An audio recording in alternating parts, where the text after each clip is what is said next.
Hello everyone, my name is Chelsea and welcome back to my channel. For today's video, we are going over all of my stats for 2024.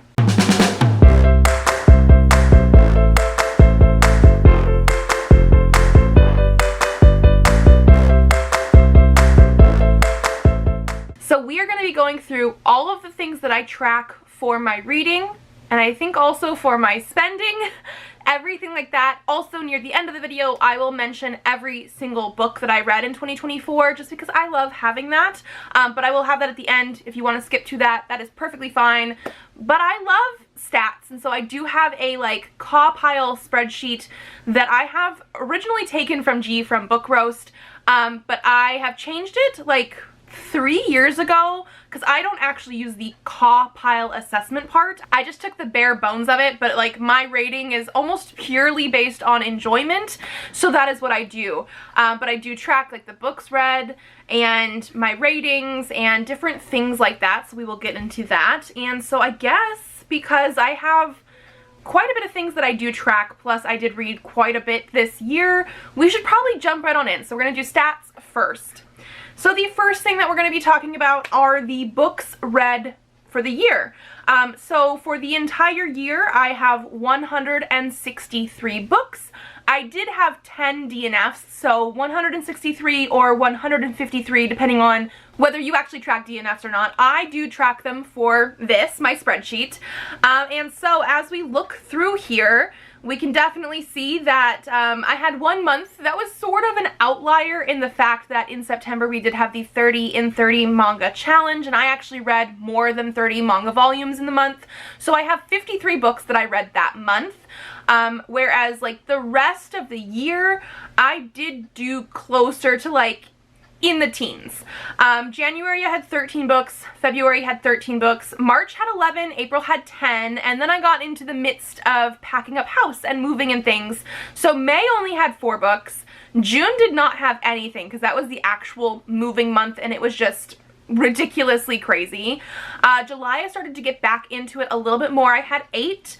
August had 15, October had 24. I think I was still reading a lot of manga, comics, graphic novels, that kind of thing in October, moving in from all of it in September. So those numbers were still pretty high. November had 5 and December had 7. I did start playing Dragon Age Veilguard at the very end of October because it came out on the 31st, and played through all of November going into December with that. So that's why those numbers were a little bit lower as well. But I think I hit over what I read in 2023. So I actually did do 153 books if we're not counting DNFs, all the way through. Whereas in 2023, I only had 140. So I actually did not expect to do better this year in 2024 than I did in 2023, but I did. We're also going to be moving into the pages per month because I do track this as well. The look on the graph is pretty similar because I had some really, really high months, really low months. Obviously, June still had nothing. My lowest month for pages read was in December with 956. Whereas my lowest books read month was actually May with only 4. So while I did read 7 things in December, the page number of those was not super high. And actually I think it's because I did the Amazon Originals collection Under the Mistletoe, where every single book of those was 50 something pages. I think there was a couple that were 70 or 80, but everything was under 100 pages and I read 5 of them. So that would do it, right? That would definitely do it. My total pages for the year was 36,004, which is actually pretty good. Last year in 2023, even though I read fewer things, I actually did read 39,000 and something pages. So the page number was a little bit less this year, but otherwise not too crazy, which is great. Let's dive into audiobooks. I listened to 115.9 hours worth of audiobooks this year, which is the best I have ever done. Last year I listened to 92.4 hours, so I literally got that up by 20 more hours, which is amazing. Last year in 2023 was when I really had started using audiobooks. I think I had tried them a little bit in 2022, but my numbers were just nowhere near this. I do find some books are easier to read physically than listen to audiobooks, and vice versa actually, but I think I've gotten my stride with it, like knowing when to actually read them or not. I do like to do it when I'm going out on errands during the day, but yeah, so if we look at the hours listened per month, we do have a chart for that as well. I did not listen to really anything in June or July. This is a little bit off because I'm pretty sure I did listen to some in July, but I finished it in August. So because of the way the spreadsheet works with like putting in your month, it's off a little bit, but like it's not too crazy. So my highest listening month was in September, and my lowest, besides the June and July that says there's nothing, was in November, because again, wasn't really going out and doing stuff. I was really focused on playing a video game. But yeah, in general, again, keeping my numbers to a little bit over 10 hours a month, it seems like, at least for me, is very, very impressive. So I guess we'll go into the reading method with that, especially since we're coming in from talking about audiobooks. I listened to 30 audiobooks this year, which is a definite jump up from the 18 that I listened to last year. So again, it's not like my biggest category whatsoever, but I definitely was focusing on them more often. I did also have 38 ebooks and 95 physical books. I went to my library a lot more. We'll talk about that in a little bit. And so I was borrowing a lot more physical things from the library. All of my audiobooks are also from the library as well. I don't own any audiobooks. Those are all ones that I borrow. Although sometimes I have been known to borrow an audiobook for a book that I do own and I just don't read it physically. Let's jump into the genre. I read from 11 different genres this year. I do feel like I jump around in genres a lot. So like if you guys watch my videos throughout the year, that kind of thing, I don't just read romance or fantasy. I definitely do jump around a whole lot, so this does not surprise me. Let's start with my biggest genre, which does surprise me a little bit. It's contemporary with 37 books. I feel like in general, I'm a genre fiction reader. I read sci-fi, fantasy, romance, horror, like those are the things that I gravitate towards. However, I do think the big jump in this number is related to the fact that I did the 30 and 30 manga challenge, and I do find myself enjoying a lot of manga that is just contemporary. It's not something that has a fantastical element or not. It could be a romance, but some of them that didn't have like necessarily a focus on romance, I did say that they were a contemporary instead, so that is why that number is so high. My next highest number is fantasy at 34. That one usually wins, so that is good. Horror, I had 32. Romance, I had 26. Both paranormal and sci-fi were 12. I always say I love sci-fi and I don't feel like I read enough of it, and I think I am a little picky with the type of sci-fi I do read. And while I do absolutely love it, I don't seem to find them as much as everything else. And then going into my smaller categories, I read 5 nonfiction, which is amazing. In years past, I've read maybe 1. It's not usually my thing, but I found some really good ones this year. I had 2 retellings, which could also probably fit in the fantasy category, but they were purely retellings. 1 dystopian, 1 thriller, and 1 magical realism. Let's go into that book format. So this is where we're going to break it down between novels, manga, all that good stuff, and we can definitely see this is how I got my numbers up a lot this year. This is why the page number wasn't necessarily as high as the year previously, because I read 63 manga, 62 novels, but then I also still had 31 graphic novels, 4 short story collections, and 3 other. Those would have been my nonfiction that were not also graphic novels, so I didn't put them under novel, I just put them under other. Those were my nonfictions that were not manga or graphic novels, because I did have 2 nonfiction graphic novel comic collection things. So yeah, my novel reading went down a little bit. My manga reading definitely went up. This is the most manga I've read in a couple years, just because I did not succeed at the 30 and 30 challenges last year in 2023. So yeah, moving on down, I do also track indie versus traditionally published. I read 24 indie books, things that were self-published versus 139 traditionally published books. Again, I don't really think I have any indie manga, so the fact that I was reading so much manga definitely makes those numbers a little bit more skewed, because I want to say my numbers are usually a little bit more indie forward, but like only a few more percentages. It's not usually a big number, but I don't have like indie published manga, so those are definitely going to be traditional. I do want to increase my number a little bit because I have quite a few things that are indie published that I would like to read and I just haven't, so I do want to focus on that a little bit more. Let's go into how I got my books in 2024. 58 of the books that I read were from the library. Like I said, I definitely was using that a lot more. When I say I got things from the library, this includes going into the library and getting physical reads, but it also includes going on my Libby or my Hoopla and reading things from there. I did have a couple different reads that I read that way and then bought stuff for my shelves because I absolutely love them. And then this number's a little bit off because I did have also a few books that I listened to on audio that I did borrow from the library, but I actually owned the book as well. So I did say I owned it even though I also borrowed it. But I was using my library a whole lot more this year.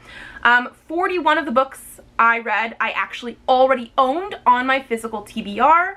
24 of them were rereads this year. I did have a lot more rereads than I usually do, which is not a bad thing. I do love rereading, and sometimes I feel like I can't reread as much because I'm doing videos and things like that. And so I have been in general every year wanting to allow myself to reread a little bit more when I really want to and not worry about necessarily like focusing only on books that I own. So I'm glad I did reread more. I had 14 books that I read that I bought in 2024 and then also read it, which is good. I had a ton more things that I bought that I should have read, but I'm glad I was reading some of the things that I bought this year. 13 of them were also ARCs. Those are ones that I had advanced reader copies of, so I read them for free. I did read 10 books off of Kindle Unlimited. I do pay for that myself every month. I don't always use it, but my sister, who is only a couple years younger than me, she does also share this with me, and so she uses it as well, so like she gets that benefit. And then I did also read 3 books that were gifted to me. So again, something that would have been put on my physical TBR, but it's not something I bought personally. And then we're gonna go into the age category. This one does not surprise me. My reading since starting a booktube channel 7 years ago, yeah, 7 years ago, has definitely started leaning more adult. I feel like I started this channel in 2017, at the end of 2017, when I was 27, and then once I hit around 30, 31, 32, everything very much went from a lot of YA to a lot of adult genre fiction. So I really do read adult way more often. I read 97 adult books last year, 10 new adult books, and these ones are usually ones that like I categorize myself. It doesn't really fit young adult, but maybe their protagonists are in their like 18, 19, 20 age. Some of the indie books will say if they are actually new adult or not. 46 young adult books as well as 10 middle grade. So even though I am 34 going on 35, I do still read middle grade and stuff as well. I just do find myself gravitating more toward adult books than everything else. Now, one thing that I will be changing for this year in 2025 is my publication year chart. This is something that I saw on a video recently. I'll have to see if I can find who it was and I'll like leave them here. But somebody was talking about their spreadsheet that they use, and instead of having the publication year be every single year like my current chart is, they put it as the current year. So like this year coming up, it would be 2025. They also had the previous year, so it would be 2024, and they had like I think one more year after that, so 2023. So within the last couple years basically. After that they had backlist and classics. So basically, instead of having like what I have where you have every single year possible, they really just wanted to focus on how many books they were reading from the current new release year as well as the last couple years, because I know I'm probably the same way.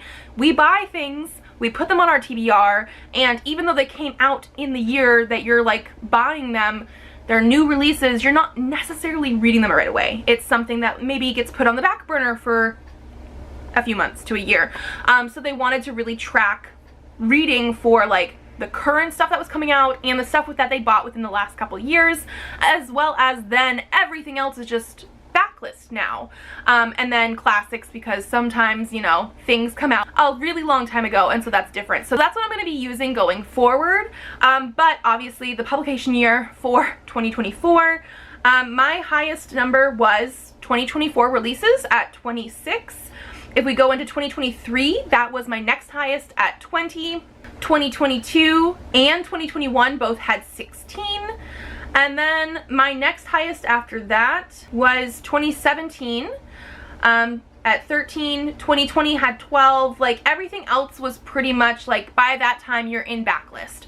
And so I think that's the thing I want to use going forward. So I did actually have the most of new releases 2024. Some of it's probably because of ARCs, but obviously I didn't have 26 ARCs that I read, so some of the stuff was also things that I bought and was like, yeah, I need to read it, or maybe borrow from the library, I need to read it, and it came out that year. So I am going to be simplifying it a little bit going forward, but I do like tracking it.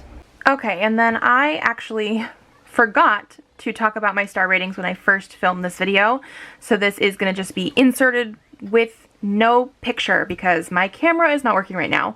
But my average rating for the year of 2024 was a 3.95, which is actually better than last year. I didn't realize it, even though I had not too many bad things and not like a super amount of good things, like when I talked about my best books of the year, like if you take out the comics, graphic novels, and manga, I didn't have like a ton of 5-star books.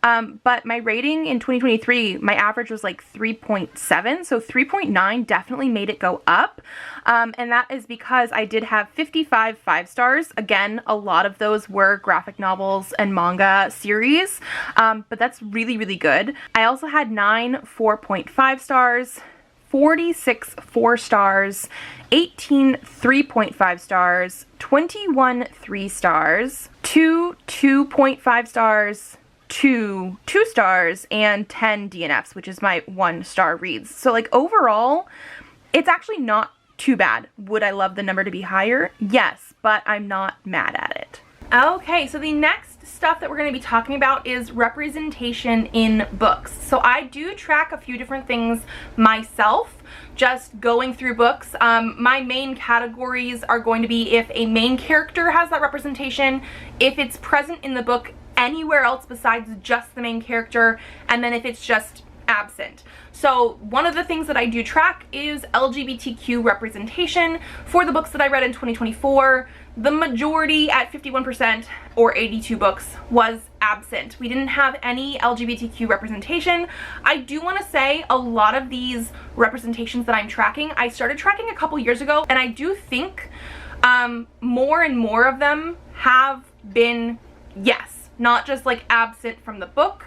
But I do think because I read a lot of manga, we do have a lot of things where like they're not blatantly represented in there.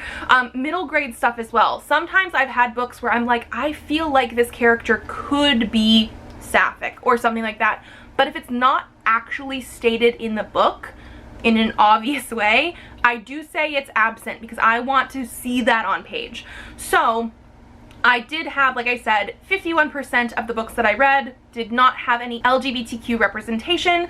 However, 29.4% were main characters. 47 books I read, the main character was part of the LGBTQ, whereas 31 other books just had it present in there, a side character somehow was part of the LGBTQ. If we go into the breakdown, because I do actually track the representation for this, the highest one that I had was gay, so male-male romance. After that, we had 25 books where it was multiple different types of representation, so more than just one identity. I did have 12 books where it was a queer normative world, which I love.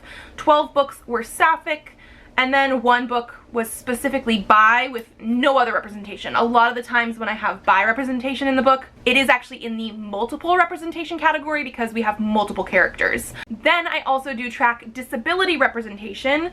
49.4% it was absent, but I did have 36 books where the main character was disabled, whereas 45 books a character was disabled. For the breakdown of that, the highest number was actually multiple disabilities. So that is more than one disability in the book. It could be one character had multiple ones, or it could be multiple characters, but I do really like that it wasn't just like one.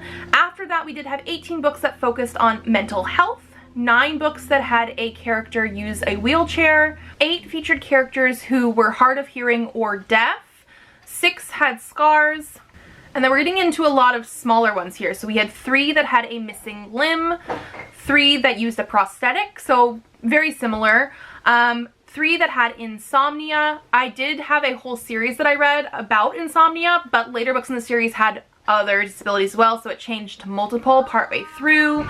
3 featured alcoholism, 2 featured characters that were specifically autism, and then 1 character was mute and 1 character had a limp. After that, I do track plus size representation and people of color representation for characters. I don't specifically go into a breakdown of those just because they were things that I added later on. But let's go into the plus size representation. 92 books, or 57.5%, did not have any plus size representation. 61 books, or 38%, did have it present, but it was not the main character, and then only 7 books had plus size representation for the main character. It does seem like this was the amount of books that had the biggest present category without having it as a main character. There was a lot of plus sized side characters in some way, but not very many were the main character. Whereas if we go into the person of color representation, 81 books, or 50.9%, which is the biggest category for this representation, it was the main character. I was reading books with main characters who were a person of color. Again, I didn't track exactly which ones, but I did really appreciate that. We also had 54 books, or 34%, where there was at least 1 side character who was a person of color, and then there were 24 books, or 15%, where there was just none. Everybody was white. I also do track my series and standalone books, so I did read 109 books from series, whereas I read 54 standalones. I started 33 series this year. I read 65 sequels. I finished 7 series, and I will not continue 7 series. Those are separate. So there's 14 series that are like I'm done with, but I started 33 of them. That is quite a bit. I also do track books that I read for book clubs. I read 11 of those. Books that I read for readathons, I read 62. And then books that I read specifically for vlogs. I had 37 books that I featured in a vlog in some way. And then let's go to rereads or first time. Now that I've switched to actually tracking my rereads off of like how I got the book, because obviously I own them, but I didn't want them to be owned, as in for me that came off of my owned TBR from previous to this year. I did track also rereads versus first time. I reread 24 books and I read 139 books for the first time. I don't know if I need that stat anymore because I have switched my rereads to another part to like break it out a little bit more. Yeah, and then I do also track books by author. Now, when I track books by author, I do not track if I have read multiple books by that author. I only track each author once. So when we go into the first thing that I track for author, it is if the author is a person of color. I have that I read 52 authors who were not. They were white. I read 37 authors who were. There also was 2 books with multiple authors where I think one author was at least white and one author was at least not. And I also had 2 books where the author was unknown for their race or ethnicity. Could not find it. I'm not going to be like trying to dive in too much, but if I can't tell, yeah. But like I said, I did read multiple books from some authors, so I don't have that stat here. This is just per author.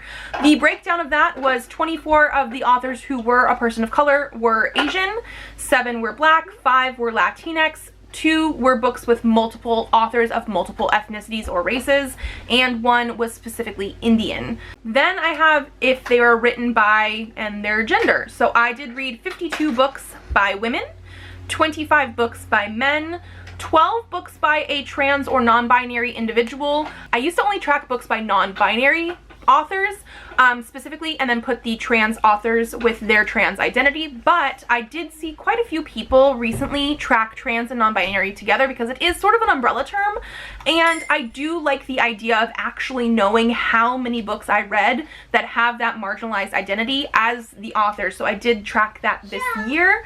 I also have 2 that were not specified, again, could not find their gender anywhere, which is fine, and 2 books by multiple authors with multiple genders. Then I also have, if it's a new author to me or an author I have read from before, again, I only track it once, so 49 of them were new authors and 44 of them were authors that I had read before, which ends up being a total of 93 different authors. You can see this chart here. It was a lot. This chart is a little bit hard to read, so I do really appreciate the StoryGraph app and website because they do track your like top read authors. So let's go through that as well. So according to StoryGraph, my most read authors are James Tinian IV and Rie Aruga at 10 books each. I then had Makoto Ojiro at 7 books, Yuki Fumino and Shuzo Oshimi at 6 books each, Douglas Adams at 5, Akiko Higashimura, Sakaomi Yuzaki, Amanda Foody, and Maggie Stiefvater all at 4. So I did have quite a few people that I read multiple from. I do actually have some that I read 2 or 3 books from as well. Obviously, by that point, they were not my most read authors, but I do really appreciate that StoryGraph puts those together so easily. And then actually, I guess one other thing that we could talk about with StoryGraph is the fact that they do have a ton of graphs. So if you go into my genres on StoryGraph, they have multiple genres per book, whereas like my chart only has 1. I pick 1 genre per book, and so my top genres on StoryGraph are romance, because a lot of the things that I read had romance, manga, which again I don't really consider a genre, but I do like that they have it on here, fantasy was my next one, LGBTQ was the next one, again not a genre, it's an identity, but I understand why they have it here, and then we had horror, comics, young adult, again, not a genre. I guess I understand why they have it here. And then everything else dwindles way down from that. So, like I said, my biggest category for me when I was figuring things out was contemporary. Some of those contemporary stories did have a romance in it, but I wouldn't necessarily call it romance. They probably have quite a few things that have the romance genre, but I do really appreciate that they have that on there. My moods, let's talk about moods, because I do not track that myself. But again, they have the moods on here. My top 3 moods were emotional, adventurous, and lighthearted. I do feel like, yes, that makes sense to me.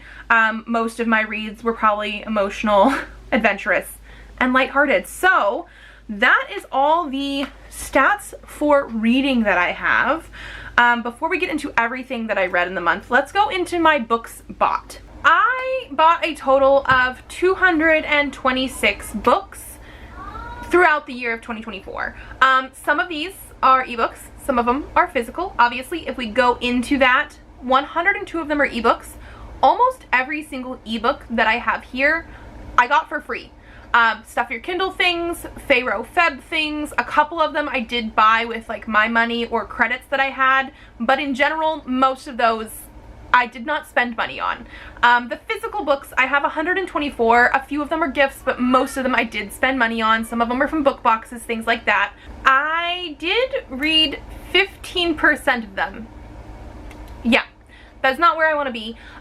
Going into 2025, one of my goals that I did mention in a video was that I want to read like 50%, not 15, 50% of the things that I buy. However, I'm only going to be tracking physical books for that aspect because I get most of my ebooks free. I get a lot of them from Stuff Your Kindle. So I did actually have a separate little part where I double checked what just the physical aspect of books looks like, and when I go into just that, I actually read 26%, which is better.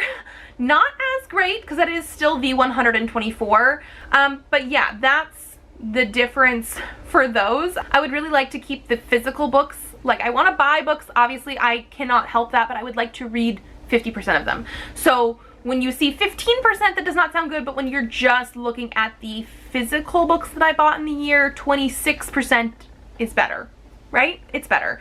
But going into that, I did buy over $2,000 worth. Let's just say that. I think I was slightly under $2,000 last year. Yeah, last year was like $1,963. This year was $2,281. So I did spend a little bit more money this year, and I think I potentially didn't read as many this year.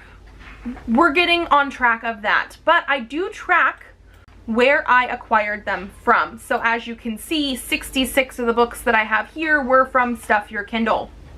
Those were 100% free. I did also have 42 books that I bought from Barnes & Noble. A lot of those were pre-orders that I got when they had like 25% off pre-order sales. That's when I do a lot of those kind of things.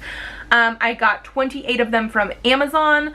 Those are pretty much going to be ebooks that I actually did with credits or that I bought from the author. A lot of them are indie published, so not ones that I got during Stuff Your Kindle, but that's pretty much where I get those Amazon ones, or those.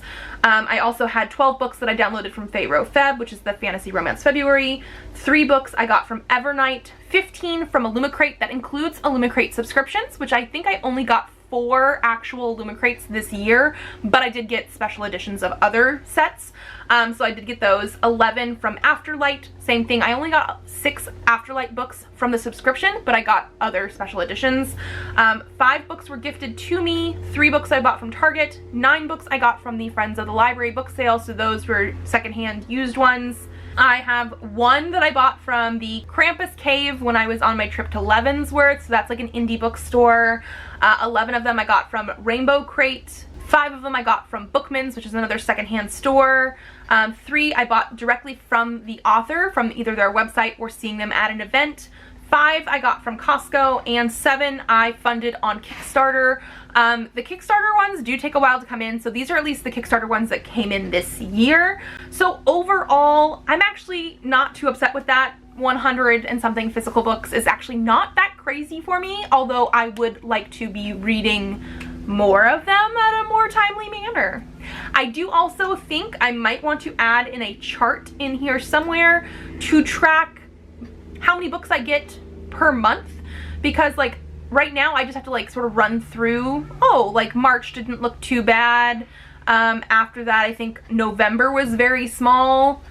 October was very small, but like December was quite big. Anytime that we had actual Stuff Your Kindle events, those were pretty big. So I might want to put a chart in there for that, but otherwise those are all the stats that I have for you. If there's anything else you think I should track, let me know. But besides that, we are now going to jump into every single book I read in 2024. Okay, we're gonna start all of this off just by author. So I read Minimum Wage Magic by Rachel Aaron, the entire Hitchhiker's Guide to the Galaxy series by Douglas Adams. This includes the Hitchhiker's Guide to the Galaxy, Restaurant at the End of the Universe, Life, the Universe, and Everything, So Long and Thanks for All the Fish, and Mostly Harmless. Fangs by Sarah Anderson. Light from Uncommon Stars by Rika Aoki. Perfect World Volume 4, Volume 5, Volume 6, Volume 7, Volume 8, Volume 9, Volume 10, Volume 11, and Volume 12, as well as Sheltering Eves Volume 1, all by Rie Aruga. Merry Ever After by Tessa Bailey. Legends and Lattes by Travis Baldry. The Wonderful Wizard of Oz by L. Frank Baum. Osgood as She Gets by Cooper S. Beckett. Merriment and Mayhem by Alexandria Bellafleur. Strong Female Character by Fern Brady. Felix Ever After by Kaysen Callender. The Long Way to a Small Angry Planet by Becky Chambers. Finna by Nino Cipri. All by My Elf by Olivia Dade. Only Santa's in the Building by Alexis Daria. He Hears Death by A.L. Davidson. Dragon Age Knight Errant. Deception, Blue Wraith, and Dark Fortress by Nunzio de Philippis. Wind Witch by Susan Dennard. Late Bloomer by Maisie Eddings. Bad Dreams in the Night by Adam Ellis. Spy Family Volume 1 and Volume 2 by Tatsuya Endo. The Accidental Apprentice, The Weeping Tide, The Everstorms, and The Night Compass, all by Amanda Foody. Stolen Ice Bride by Angela J. Ford. Cheer Up, Love and Pom-Poms by Crystal Fraser.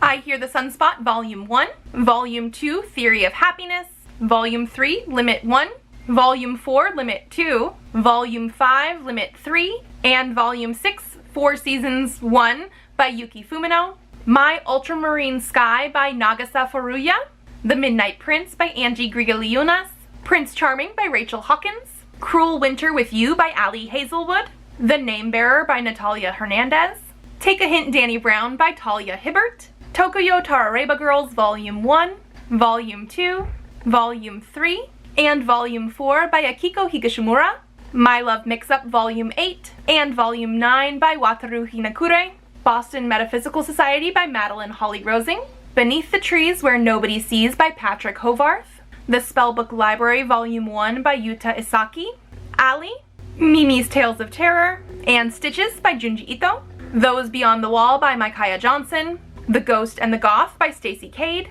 The Outside by The Cow, The White and Blue Between Us by Kiyuhiko, Given Volume 1, Volume 2, Volume 3, and Volume 4 by Natsuki Kizu, What I Mean When I Say I'm Autistic by Annie Kodowitz, Say You'll Be Mine by Naina Kumar, That Time I Got Drunk and Saved a Demon by Kimberly Lemming, The Princess Protection Program by Alex London, The Hunt Part 1 by Lucid, Beauty's Beast by S.T. Lin, Wicked by Gregory Maguire, Dragon Age The Missing by George Mann, The Thousandth Floor by Catherine McGee, Twilight, New Moon, and Eclipse by Stephanie Meyer, Good Morning, Good Night by Lin-Manuel Miranda, The Girl from the Other Side Volumes 1 through 3 by Nagabe, PTSD Radio Volume 2 by Masaki Nakayama, Insomniacs After School Volume 1, Volume 2, Volume 3, Volume 4, Volume 5, Volume 6, and Volume 7 by Makoto Ojiro,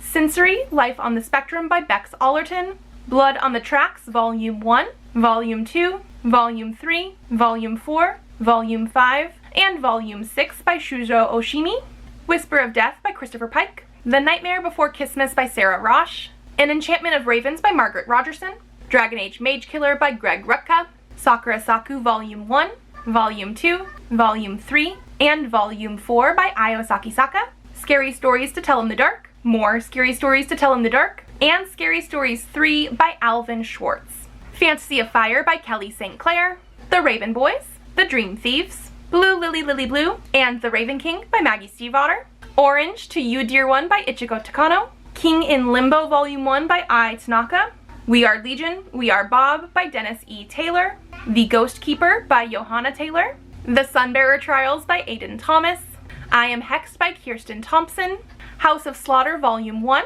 The Nice House on the Lake Omnibus Edition, Something is Killing the Children Volume 4, Volume 5, Volume 6, and Volume 7, as well as The Woods Volume 1, Volume 2, Volume 3, and Volume 4, all by James Tinian IV. Can't Stop Cursing You Volume 4 by Kensuke Koba, and Natsuka Uruma, Saga Volume 11 by Brian K. Vaughan, Dragon Age to Winter Nights by Trick Weeks, The Blonde Dies First by Joelle Wellington, How to Become the Dark Lord and Die Trying by Django Wexler, The Spirit Bares Its Teeth by Andrew Joseph White, Voyage of the Damned by Francis White, Nailbiter Volume 1, Volume 2, and Volume 3 by Joshua Williamson, After the Forest by Kel Woods, The Ancient Magus' Bride Volume 1 by Korei Yamazaki, Role-Playing by Kathy Yardley, The Unmaking of June Farrow by Adrienne Young, She Loves to Cook and She Loves to Eat Volume 1, Volume 2, Volume 3, and Volume 4 by Sakaome Yuzaki,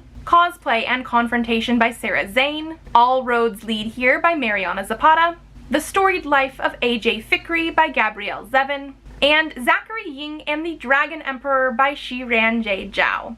So that is everything. I did not have a ton of things to hold up because I did get rid of a lot of books in the middle of the year before the move, and I probably will unhaul some of the ones I did not like very, very soon as well, so keep an eye out for that. If you guys like this video, give it a thumbs up to let me know. Subscribe to this channel if you'd like to see more videos. I do have videos coming out Tuesdays, Thursdays, and Saturdays, so I will see you then. Bye!